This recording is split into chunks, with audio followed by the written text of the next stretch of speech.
चुनावी सीजन में किसी भी तस्वीर को मुद्दा बनते देर नहीं लगती, खासतौर पर जब तस्वीर कमलनाथ जैसे बड़े नेता की हो। जी हाँ, वैसे तो पूर्व सीएम कमलनाथ का जन्मदिन 18 नवंबर को है, लेकिन केक काटने की उनकी तस्वीर पर सियासी बवाल कट गया है। कहने वाले कहेंगे कि केक काटने पर क्यों बवाल कट रहा है, लेकिन केक का आकार जब मंदिर जैसा हो तो मामला आस्था से खिलवाड़ का बन जाता है। तस्वीर छिंदवाड़ा से है, जहां एक महिला मंदिर के आकार वाला केक लेकर कमलनाथ के पास पहुंच गई। कमलनाथ ने भी इस केक को काट डाला। बस फिर क्या था, सियासी बवाल मच गया। खुद सीएम शिवराज सिंह चौहान ने इसे लेकर कमलनाथ पर जोरदार हमला बोल दिया। सीएम ने मंदिर के आकार का केक काटने को सनातन परंपरा का अपमान बताया, तो वहीं बीजेपी के तमाम नेता इसे हिंदू आस्था से खिलवाड़ बता रहे हैं।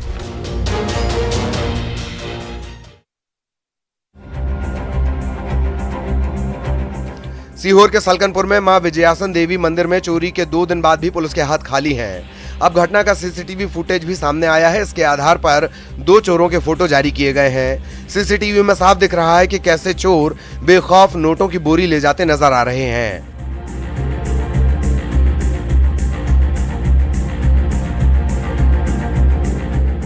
यहां तक चोरों ने जाते समय माता के सामने शीश भी नवाया। पुलिस ने चोरों की जानकारी देने वाले व्यक्ति को 50,000 का इनाम देने की घोषणा भी की है। मामले में 5 पुलिसकर्मी सस्पेंड किए गए हैं। 5 संदिग्ध हिरासत में भी लिए गए हैं। इनसे पूछताछ की जा रही है।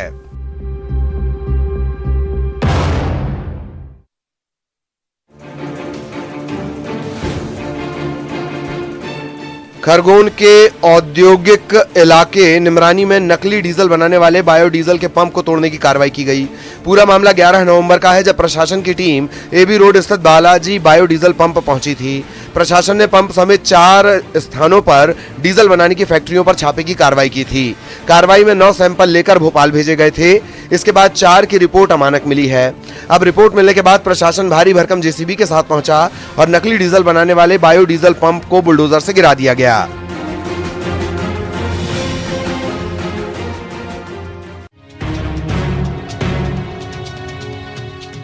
बदमाश किस तरह बेखौफ है, इसका ताजा उदाहरण सामने आया है इंदौर से, जहां दुकान बंद कर घर जा रहे व्यापारी से लूट की कोशिश की गई।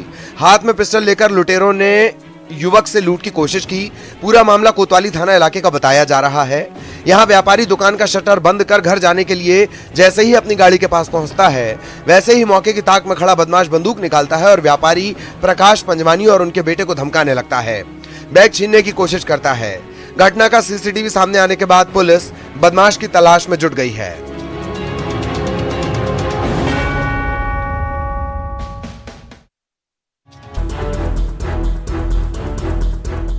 कोंडागांव में हादसे का सीसीटीवी सामने आया है, जहां एक तेज रफ्तार कार ने पैदल चल रहे युवक को टक्कर मार दी, जिससे युवक की मौके पर ही मौत हो गई। घटना केशकाल थाना इलाके के जगदीश मॉल के पास की है, जब 22 साल का गुलाम मोहम्मद रात में अपने दोस्त के साथ नेशनल हाईवे 39 के किनारे टहल रहा था। तभी बेकाबू कार पीछे से आती है और युवक को टक्कर मार देती है। टक्कर इतनी जोरदार थी कि युवक कई फीट उछलकर दूर जा गिरता है। गिरने की वजह से युवक की मौके पर मौत हो जाती है। हालांकि घटना में मृतक के दोस्त को कोई चोट नहीं आई।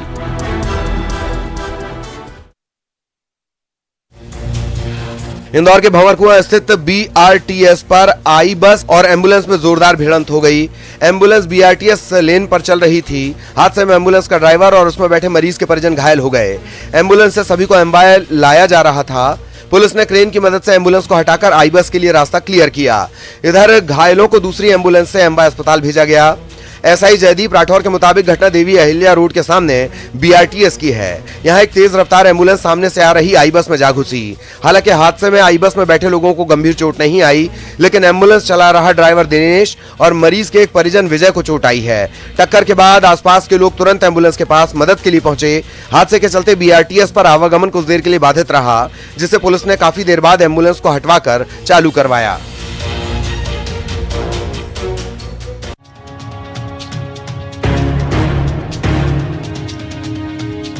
बालोद में 2 ट्रकों के बीच जबरदस्त भिड़ंत की तस्वीर सामने आई है। तस्वीरों में आप देख सकते हैं कि कैसे 2 ट्रक बुरी तरह से क्षतिग्रस्त हैं।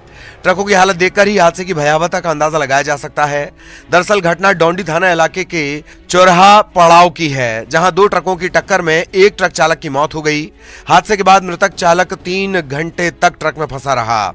पुलिस को मृतक का शव निकालने के लिए जद्दोजहद करनी पड़ी। वहीं दूसरे ट्रक चालक को घायल अवस्था में अस्पताल पहुंचाया गया।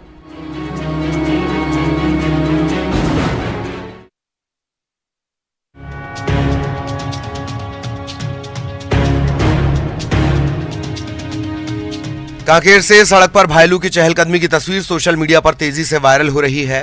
यह वीडियो शहर के टिकरापारा का है, जहां एक बार फिर भालू देखा गया। लोगों की माने तो गढ़िया पहाड़ से लगे टिकरापारा में रोजाना पहाड़ से भालू पहुंच रहे हैं।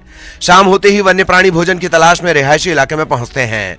कई बार तो भालुओं के हमले की खबरें भी सुनने में आती हैं, तो वहीं कई बार भालू लोगों के घरों में घुसकर सारा अनाज चट कर जाते हैं।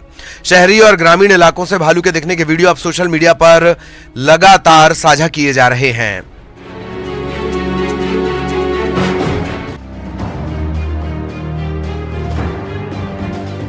महाराष्ट्र के नासिक में एक तेंदुआ आधी रात में एक कुएं में गिर गया। कुएं में गिरने की खबर जैसे ही ग्रामीणों को लगी तो उन्होंने तुरंत उसकी जान बचाई और वन विभाग के अधिकारियों को इसकी जानकारी दी।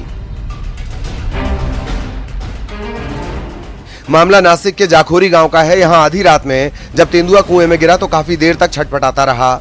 सुबह ग्रामीण तेंदुए की आवाज सुनकर दौड़े तो वो परेशान दिखा। इसके बाद ग्रामीणों ने कुएं में लोहे की खटिया रस्सी के सहारे डाली और उसी से ऊपर खींचकर तेंदुए की जान बचाई। ग्रामीणों ने वन विभाग के अधिकारियों को भी बुलाया। इन अधिकारियों ने पिंजरा लगाकर तेंदुए को सुरक्षित बाहर निकाला। ग्रामीणों ने बताया कि तेंदुआ अभी जिंदा है और इस इलाके में खुलेआम घूमता रहता है। इसका वीडियो भी सामने आया है।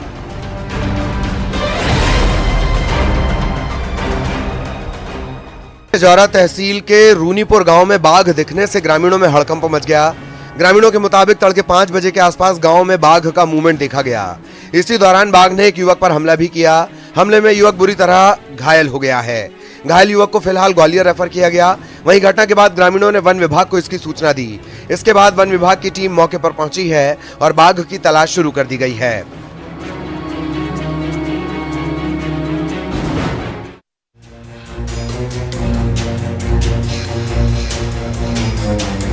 रायगढ़ जिले के पुसौर ब्लॉक के सुर्री गांव के प्राथमिक शाला के बच्चे स्कूल भवन को तरस रहे हैं। बीते 3 साल से छात्र गांव में बने मंच और सामुदायिक भवन में बैठकर पढ़ने को मजबूर हैं, जहां बैठकर पढ़ना बच्चों के लिए किसी खतरे से कम नहीं। बच्चों की पढ़ाई बाधित ना हो इसलिए ये व्यवस्था की गई है। लेकिन साल दर साल बीतने के बाद भी शिक्षा विभाग ने कोई व्यवस्था नहीं की। बच्चों का कहना है कि जहां पर बैठकर पढ़ाई करवाई जा रही है वहां ना खेलने के लिए जगह है, ना ही बैठकर खाने के लिए। खाना खाने बच्चे पुराने स्कूल जाते हैं और शौचालय न होने की वजह से खुले में शौच के लिए जाना पड़ता है, जिससे सांप बिच्छू के काटने का डर बना रहता है। यहाँ तक कि अधिकारियों और जनप्रतिनिधियों से शिकायत करने के बाद भी भवन नहीं बन पा रहा है। वहीं जिला शिक्षा अधिकारी स्कूल भवन के निर्माण के लिए प्रस्ताव भेजने की बात कह रहे हैं।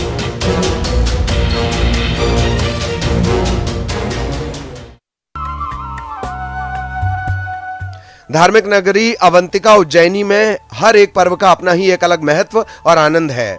बुधवार को भैरव अष्टमी पर नगरी में स्थापित तमाम भैरव मंदिरों को आकर्षक लाइट और फूलों से सजाया गया। वहीं रात 12 बजे बाबा काल भैरव के धाम समेत तमाम भैरव मंदिरों में बाबा भैरव का जन्मोत्सव मनाकर कई प्रकार के भोग बाबा को अर्पित किए गए। लेकिन बात उज्जैन के चमत्कारी 56 भैरव मंदिर की करें तो यहाँ एक अलग ही माहौल दिखाई दिया। बाबा को 1500 तरह का भोग अर्पित किया गया। इसमें प्रतिबंधित मादक पदार्थ को छोड़कर सभी तरह के पकवान का भोग लगाया गया। बाबा के धाम के बारे में कहा जाता है कि यहाँ 56 भैरव एक साथ विराजमान हैं और राजा विक्रमादित्य यहाँ पर पूजन किया करते थे। मंदिर के पुजारी ने बताया कि भोग का वितरण तमाम भक्तों में कर दिया जाता है और प्रसादी लेने और बाबा के दर्शन के लिए बड़ी संख्या में भक्तों का तांता मंदिर में लगता है।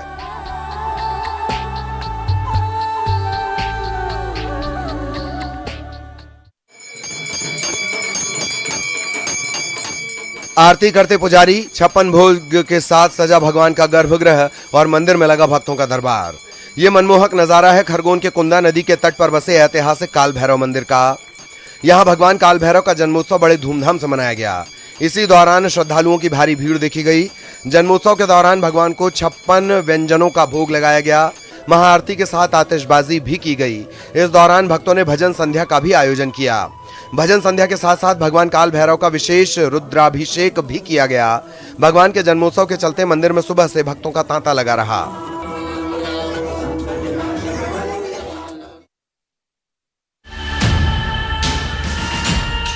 बाजार सुनसान है, दुकानों पर ताले पड़े हैं और सड़कों पर दिखते इक्का दुक्का लोग। यह असर है जशपुर के बगीचा शहर वासियों के बुलाए गए बंद का, जहां छठ घाट पर अवैध कब्जे से रहवासियों में नाराजगी है। रहवासियों का आरोप है कि कागजों में हेराफेरी कर घाट की जमीन को निजी जमीन बताकर दबंगों ने उस पर अपना कब्जा जमा लिया है। रहवासियों ने अब मामले में कार्रवाई की मांग की है।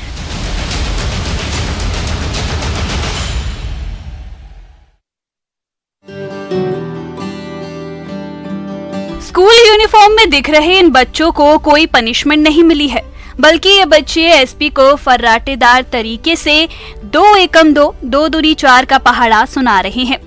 दरअसल मौका था बाल सुरक्षा सप्ताह कार्यक्रम का, जिसके तहत एसपी बच्चों से मिलने धमतरी के धूर नक्सल प्रभावित इलाके के एकावरी स्कूल पहुंचे थे। बच्चों का पहाड़ा सुनकर एसपी इतने खुश हुए कि उन्होंने बच्चों को इनाम के रूप में चॉकलेट और पेन बांटे। चॉकलेट और पेन पाकर बच्चों के चेहरे खुशी से खिल उठे।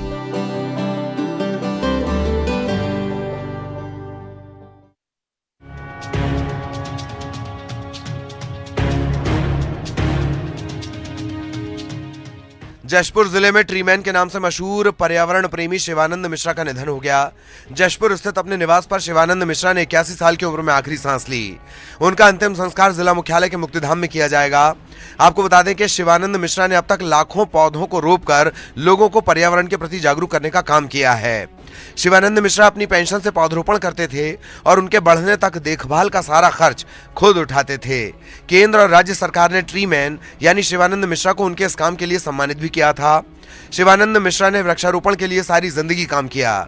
अब चूंकि ट्रीमैन हमारे बीच नहीं रहे, लेकिन पर्यावरण के लिए किए गए उनके काम हमेशा याद किए जाएंगे।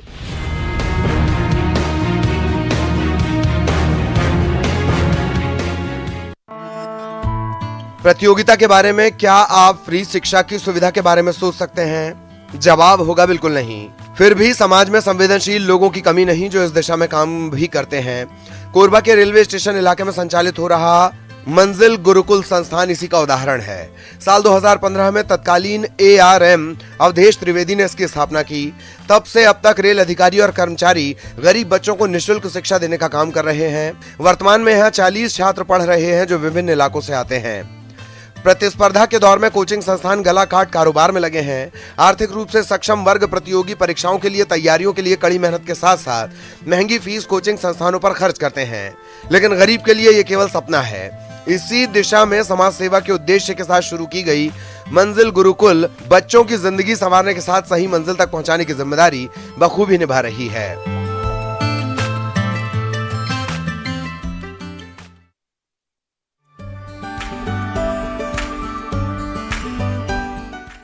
तस्वीरों में कलेक्टर के साथ दिख रहे ये लोग उस बच्ची के माँ बाप हैं जो कैंसर से जंग लड़ रही है। बच्ची के माता पिता अपना सब कुछ बेचकर मुंबई के टाटा मेमोरियल अस्पताल में बच्ची का इलाज करवा रहे हैं।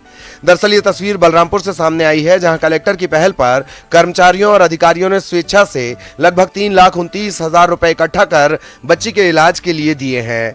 मासूम के माँ बाप गरीब हैं और जमीन बेचकर कैंसर पीड़ित बच्ची का इलाज करवा रहे हैं। कलेक्टर को जब इस बात का पता चला तो उन्होंने परिवार की मदद करने की पहल की। आर्थिक मदद मिलने के बाद परिवार ने प्रशासन को धन्यवाद दिया है।